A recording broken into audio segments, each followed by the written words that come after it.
नमस्कार, जनाधिकार TV news network में आप सभी का स्वागत है। मैं हूं आपके साथ कंचन मिश्रा। चलिए रुक करते हैं आज की कुछ खास खबरों की तरफ। जन चौपाल लगाकर विधायक ने सुनी लोगों की समस्याएं, साथ ही मनाई श्यामा प्रसाद मुखर्जी की जयंती।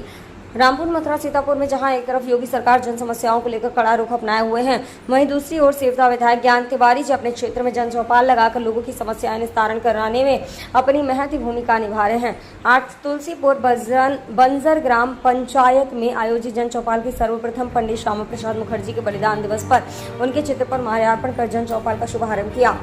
थाना क्षेत्र रामपुर, मथुरा के अंतर्गत तुलसीपुर, बंजर, नहरवल, कनरखी, अटौरा आदि गांवों में जन चौपाल लगाकर लोगों की समस्याओं को सुना और तत्काल संबंधित अधिकारी से वार्ता कर निस्तारण कराने का प्रयास किया, जिसमें कुछ जमीनी विवाद और कुछ मारपीट से संबंधित थे। विधायक ने संबंधित विभाग से वार्ता कर मामलों में उचित कार्रवाई के निर्देश भी दिए हैं। जनाधिकार न्यूज से डिप्टी ब्यूरो चीफ के जी तिवारी की रिपोर्ट, सीतापुर। और आप लोगों ने होने वाले 2024 के चुनाव में जिस तरीके से मेहनत करके सब लोग आपस की वैमनस्यता और आपस का जो भी गांव का थोड़ा बहुत होता भी उसको भी किनारे करते हुए जो प्रयास किया है, उसके लिए मैं हृदय की गहराई से आपका अभिनंदन करता हूं, वंदन करता हूं, अभिवादन जिंदाबाद जिंदाबाद भारतीय जनता पार्टी जिंदाबाद जिंदाबाद जिंदाबाद। आपने देखा होगा, मैं निरंतर बिना भेदभाव के और आजादी के इन 77 वर्षों में मैं भी रामपुर एक कांग्रेस का जमाना होता था जो झूठ पे या रेत पे दीवार बनाते थे, और इस बार भी इन्होंने पूरा जो गठबंधन हुआ था वो पूरी तरीके से ठगबंधन था। उस ठगबंधन में जिस तरीके से लोगों को बरगलाने का, गरीबों को बकाने का काम किया कि 1-1 लाख रुपए आपके खाते में आ जाएगा, 8,500 रुपया प्रति महीना आ जाएगा, कर्ज आपका माफ हो जाएगा, संविधान आपका खतरे में है, आरक्षण आपका चला जाएगा। और अब कोई नहीं कह रहा कि आरक्षण चला जाएगा। आज पेपर लीक हुआ है तो उसमें भी लालू यादव के लड़के जो हैं उनके पीआरओ ही पकड़े जा रहे हैं। पूरे 25 लाख लोगों के बच्चों का भविष्य अगर किसी ने खराब करने का काम किया, यही ठगबंधन के लोगों ने किया, जो चारा घोटाले से लेकर के जो जानवरों का चारा तक खा गए, इन्हीं लोगों ने काम किया। आज आपको जो राशन है, हम ये कह सकते हैं इस गांव में जहां हम बैठे, जब हम आए थे विधायक नहीं थे तो एक गांठ भर कीचड़ होता था, आप इधर जा नहीं जा, सेहाला की तरफ जा नहीं सकते थे। आज संतोष वाजपेयी जी बैठे हैं मनोज जी के यहाँ दरवाजे, आदरणीय गुरु जी यहाँ पे विराजमान थे, बैठे हुए थे, तो उन्होंने आशीर्वाद दिया कि विधायक तो आप हो ही जाओगे, और हम सब लोग पूरा आशीर्वाद है, हमारा आशीर्वाद है, विधायक भी होंगे। और लेकिन ये चीज देख रहे हो, लेकिन आपने देखा कि मैंने जिस तरीके से, आज हमको लगता है 6 साल हो गया होगा इस रोड को बने हुए, मैं पहले जैसे जीत करके पहली रोड बना करके आदरणीय वाजपेयी जी के नाम से ही चिन्हित करके इसका रोड का नामांकन धन्यवाद। आपके गांव में बिजली की क्या स्थिति थी? कहीं तो खंबे होते थे, यहाँ तो खंबे ही नहीं थे, तार की बात ही छोड़ दीजिए, बिजली तो आती ही नहीं थी। कहाँ थे लोग खटाखट सटासट वाले लोग? सिर्फ भाषण देते थे। रामपुर, मथुरा में अगर देख लोगे तो उसके अलावा किसी गांव पुरोही पाला में नहीं थी। लेकिन आज मेरे 7 साल के विधायकी का कार्यकाल में मैंने हर गांव को बिजली पहुंचाने का काम किया।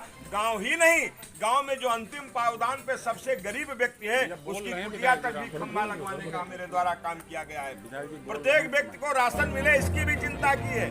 आप सोचिए, समाजवादी पार्टी के शासनकाल में 3-3 महीने राशन नहीं मिलता था, और जब मैं नया विधायक हुआ, जब मैंने छापा डलवाया था तो उस छापे में आपने देखा होगा आपके गांव का ही पूरा का पूरा 100 कुंटल कोटा हजम किए हुए था राशन पूरा। ऐसे लोगों को जेल भिजवाने का किसी ने काम किया तो ज्ञान तिवारी ने किया, ये गठबंधन और ठगबंधन के लोगों ने नहीं किया।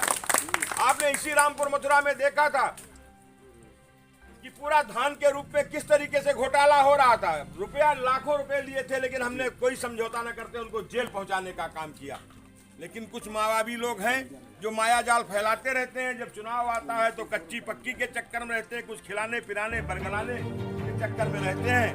लेकिन मैं आपको बधाई दूंगा, इतना खटापट सटापट झूठ भांज ठगबंधन सब कुछ चला, आप पे कोई बंधन काम नहीं आया।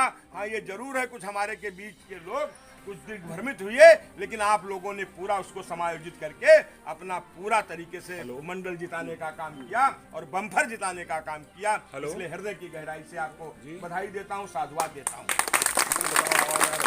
कभी कुछ भी होगा, आपके मान सम्मान स्वाभिमान के लिए मैं अनवरत इसी तरीके से काम करता रहूंगा।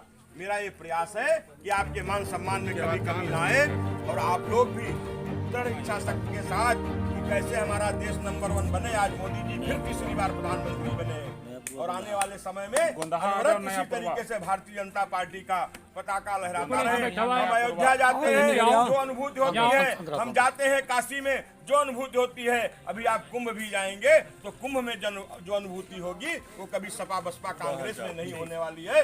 वो लोग तो ये हंस रहे हैं कि देखिए अयोध्या हार गई। अरे अयोध्या नहीं हारी है, ये दिमाग से निकल जाओ। एक बार जब मुलायम सिंह और मायावती जी मिले थे, एक बार नारा दिया था कि मिले मुलायम काशी राम, हवा में उड़ गए जय श्री राम। क्या जय श्री राम हवा में उड़ने वाले हैं? आप सोचिए, जिन लोगों ने कहा था उन लोगों को कहीं आज तीसरी बार प्रधानमंत्री मोदी जी बन रहे हैं। कुछ गलती हुई, हमारे लोग बकाए लगे, वो सबको ला करके वापस लाना है, तो वापस ला करके पुनः पूरी निष्ठा ईमानदारी के साथ अपने देश और प्रदेश को नंबर 1 बनाना है। बहुत बहुत धन्यवाद। जय हिंद, जय भारत, जय श्री राम।